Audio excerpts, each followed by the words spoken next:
আমাদের মাকে কিন্তু আমাদের বাড়ির পাশেই কিন্তু মানে তৈরি করা হয়, কিন্তু ঘুরিয়ে ঘুরিয়ে আনা হয়।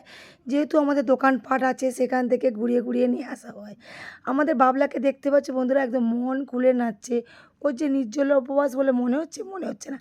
এটা হচ্ছে কোয়েল, মিষ্টি, দোয়েল, পায়েল, আমার দাদার মেয়ে, আর দোকানে ফাল্গুনী, সোনালি আর হচ্ছে সোমা। এরা একদম মন দিয়ে আনন্দ করছে, কিন্তু তেমন একটা কাউকে বলিনি তো, তাই বাইরের কেউ নেই, সবই বাড়ির মধ্যেরই লোক। সবাই ওরা খুব মজা করছিল। দুঃখের বিষয় শুধু আমি একাই যেতে পারছিলাম না। আর আমাদের পায়েল, পায়েলকে তো তোমরা চেনো, এই যে হলুদ শাড়ি পরা, আর পায়েলের বোন হচ্ছে কোয়েলেরই নীল শাড়ি পরা।